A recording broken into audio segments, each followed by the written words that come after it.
Have you ever felt? Are you listening? Damn.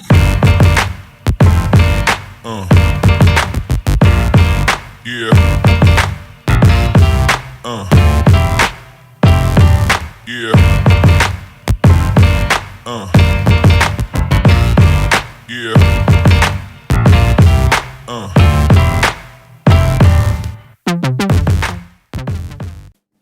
Hi guys, welcome to video number 2 for the Canon EOS 5D Mark II. Yeah, I didn't say 500D.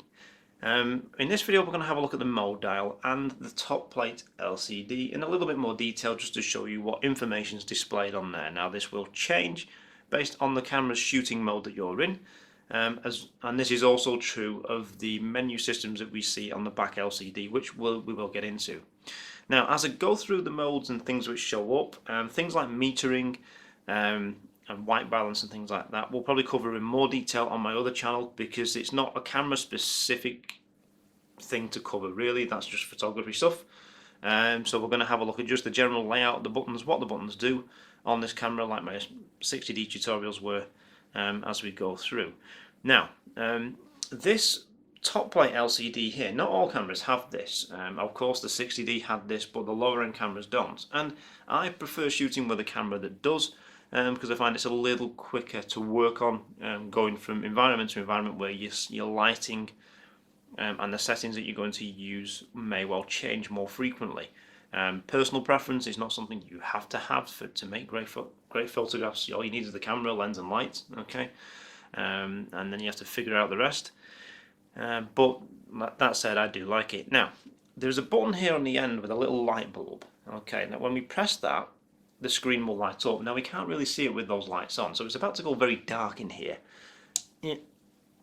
You can probably still just about make out the silhouette of the camera, and there we go. I mean, the exposure on this thing's not really picking that up that well, but it does light up the LCD for you, so you can see in the dark basically. So we'll turn the lights back on. Don't like it, it's dark. Right.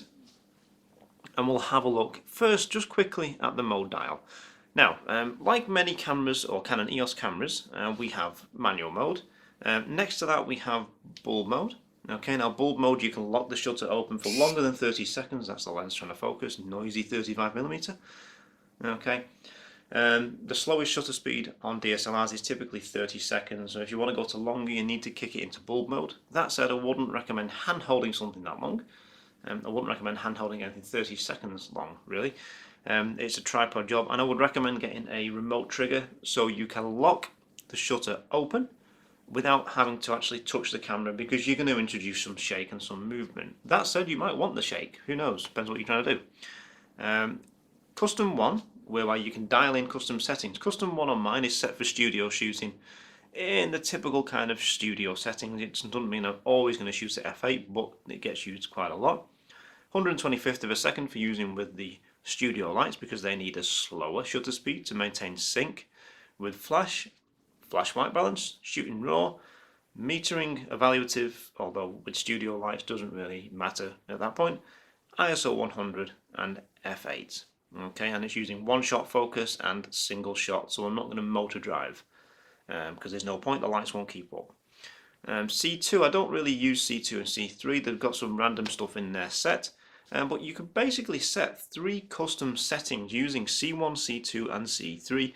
Say for example, if you were shooting in an environment that constantly that was changing, say you were going from one room to another, and the lighting in those rooms switch both on the white balance, both on the exposure, and you could dial in those settings prior when you're moving from room to room and just change these dials as you go through, you know, making notes of which rooms which mode on the camera, and work it that way. Of course you can work manually as well, or work in aperture priority or shutter priority also, but they are handy to have if you're switching from environment to environment and you're using fairly consistent settings in terms of lighting, so they may well make your life easier there.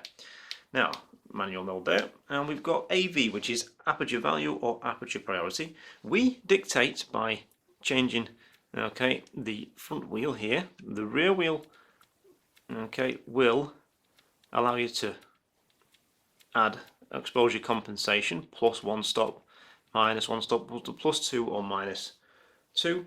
Okay, so basically you're telling the camera whatever shutter speed you're giving me, you're wrong, give me a bit less, give me a bit more.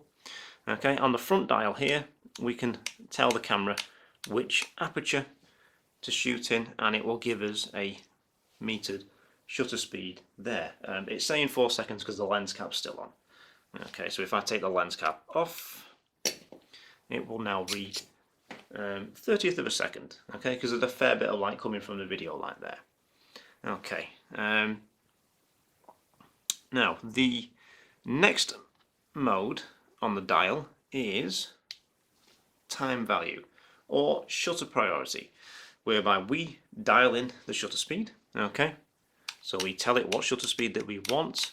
Say if we were concerned over subject movement, blurred photos, camera shake, you can say this is the shutter speed I want minimum.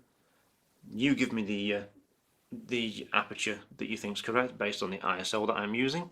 Now for the ISO in these modes, okay, you can of course set auto ISO, so the camera will pick the ISO and the shutter speed, or the ISO and the aperture depending on what mode. And of course you can have auto ISO when you're in manual mode as well if you wish. Now okay, let me set that back to ISO 100. So as we dial in a shutter speed, okay, it's now going to read f2 for the aperture, and it's flashing because it's saying it's not enough light, it's going to be underexposed, underexposed, underexposed. You need a faster lens. Go and buy one. No, I'm kidding. But I would need to then up the ISO if I want to maintain 200th of a second. Okay, the next mode here is perfect mode. No, wait, professional. No. Pointless? Nope. Program mode. Now, program mode allows you to change a few more things than the green square and the creative auto. The camera's still doing a lot of the lifting for you, so it's a good mode to transition to. Actually, to be fair, I'm taking the piss a little bit, but it's a good mode to transition from auto going into the semi-automatic modes that are shutter priority and aperture priority as you're learning when you first pick up a DSLR. So it's fine to use. Okay, now the next mode on the dial is creative auto, and this is, we're going to take more of a look at this later on because it uses the back screen to dial in some settings, and we can see the information changing as we go through these. Okay, here based on the mode. So as you switch camera modes, you're going to see menus disappear and reappear. You're going to see features and options on the top LCD plate disappear, reappear. Okay, accordingly. And then we have the holy grail, not really, green square auto mode. Okay, this is where most people start. It's on auto ISO.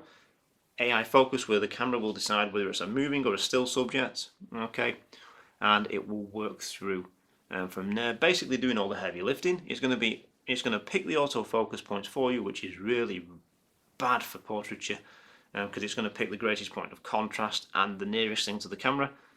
So I don't recommend using auto for portraits, especially if you're shooting wide open, shallow depth of field. But there it is. So that's the modes there on the mode dial, and you've seen the information displayed change as we go through. So what we'll do, we'll come back in another video, okay, and we'll have a closer look at the LCD plate and what the information being displayed is and what it means and how you can go about changing it using the button controls on the top there.